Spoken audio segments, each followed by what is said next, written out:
पापा का बिजनेस, पिता की सीख। दिल्ली के जाने माने व्यापारी सेठ मनोहर दास जी उनके एक बहुत खास मित्र थे जानकी दास। अपने व्यापार की हर सलाह वे जानकी दास से लेते थे। जानकी दास को व्यापार की गहरी समझ थी। पिछले 40 सालों में मनोहर दास जी ने अपना व्यापार कई गुना बढ़ा लिया था। उनकी बड़ी से फैक्ट्री में हजारों मजदूर काम करते थे। आलीशान घर बना लिया था। नौकर चाकर लगे हुए थे। बड़ी बड़ी गाड़ियाँ। मनोहर दास जी की पत्नी का बहुत पहले देहांत हो चुका था। उनका एक बेटा था दुष्यंत, जिसे उन्होंने बहुत लाड प्यार से पाला था। दुष्यंत को सेठ जी ने पढ़ने के लिए इंग्लैंड भेज रखा था। एक दिन अचानक सेठ जी की तबीयत बहुत खराब हो गई। सेठ मनोहर दास ने अपने दोस्त को बुलवा भेजा। जानकी दास तुरंत अस्पताल पहुंच गए। मनोहर दास, मित्र, लगता है मेरा अंतिम समय पास आ रहा है। मेरे जाने के बाद मेरे बेटे का ध्यान रखना। जानकी दास, ऐसा क्यों बोल रहे हो, तुम ठीक हो जाओगे। यहाँ इलाज नहीं हो पाया तो हम विदेश चलेंगे। मनोहर दास, बस मेरा एक काम कर दो, किसी तरह मेरे बेटे को बुला दो, मैं उसे एक बार देखना चाहता हूँ। जानकी दास ने बिना देर किए दुष्यंत के आने का इंतजाम कर दिया। अगले दिन दोपहर तक दुष्यंत अपने पिता के पास पहुँच गया।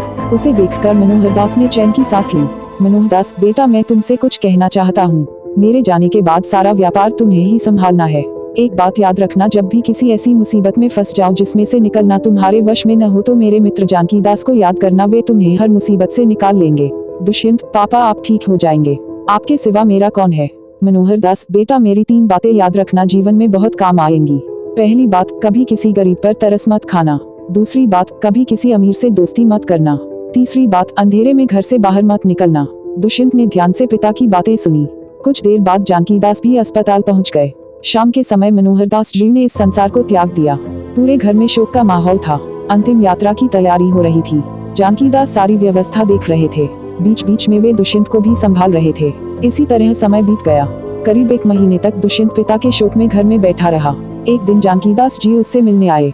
जानकी दास, बेटा, अब तुम्हें तुम्हारे पापा का बिजनेस संभाल लेना चाहिए। उनकी भी यही इच्छा थी।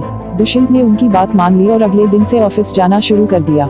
कुछ दिन तक जानकी दास जी उसके साथ जाते, उसे बिजनेस की सारी बातें सिखाते थे। कुछ दिन बाद दुष्यंत सब समझ गया तो जानकी दास जी ने आना बंद कर दिया। एक दिन दुष्यंत बैठकर सोच रहा था, तभी उसे अपने पिता की 3 बातें याद आई। इसी बीच दिवाली आने वाली थी। मजदूरों को बोनस दिया जाना था। मैनेजर फाइल लेकर दुष्यंत के पास पहुंचा।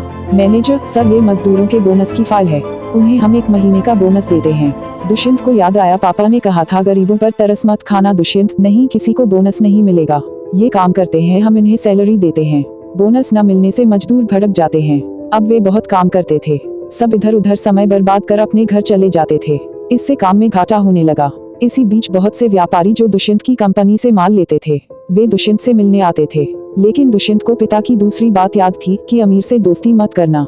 इसलिए वह उनसे ठीक से बात नहीं करता, उन्हें उल्टा सीधा बोलकर भगा देता था, जिससे कंपनी को ऑर्डर मिलने कम हो गए। इसके साथ ही दुष्यंत को रात को कहीं जाना होता तो वह अपने साथ 2-3 लड़के साथ लेकर चलता था, जो बड़े से जनरेटर के साथ रथ सजाकर पूरी रोशनी लेकर चलते थे। इससे शहर में जाम लग जाता था। घंटों जाम में फंसे रहने से दुष्यंत परेशान हो गया। उसका व्यापार धीरे धीरे घाटे में बदलने लगा। दुष्यंत को कुछ समझ नहीं आ रहा था। एक दिन उसने जानकी दास जी को बुलवाया। दुष्यंत, चाचा जी, मैंने पिताजी की 3 बातों को व्यापार में उतारा, लेकिन मुझे घाटा ही हो रहा है। जानकी दास जी के पूछने पर दुष्यंत ने सारी बात बता दी। जानकी दास, बेटा, तुमने अपने पिता की बातों का गलत मतलब निकाल लिया। चलो मेरे साथ। वे उसे एक रास्ते पर ले जाते हैं। वहाँ कुछ गरीब बैठे थे। पास ही में एक आदमी समोसे कचौड़ी बेच रहा था। जानकी दास, बेटा, तुम्हारे पापा ने कहा गरीबों पर कभी तरस मत खाओ।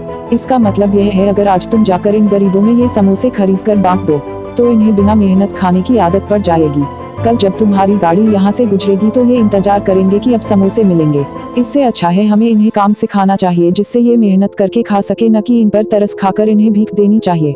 दुष्यंत, ओहो, पापा ने इतनी गहरी बात कही थी, मैं समझ न सका। अगले दिन दुष्यंत जानकी दास जी के साथ फैक्ट्री गया। वहाँ जाकर उसने सभी मजदूरों से माफी मांगी और उन्हें 2 महीने का बोनस दिया, जिससे सभी मजदूर खुश होकर मेहनत से काम करने लगे। उसके बाद वे ऑफिस में आकर बैठे। जानकी दास, बेटा, तुम्हारे पिता ने कहा कभी किसी अमीर से दोस्ती मत करना। इसका मतलब था कि व्यापार सबसे करो लेकिन दोस्ती मत करो, क्योंकि अगर इनसे दोस्ती करोगे तो ये तुम्हारे सारे राज निकलवा लेंगे।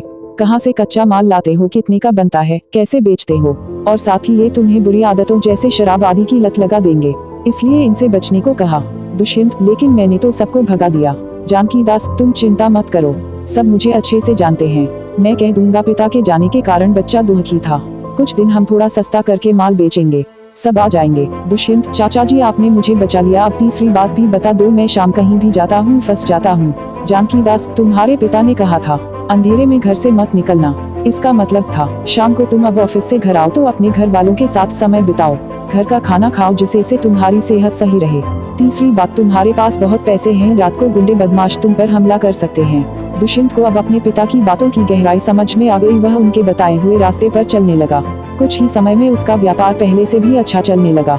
इधर जानकी दास जी ने एक अच्छी सी लड़की देखकर दुष्यंत का विवाह करा दिया।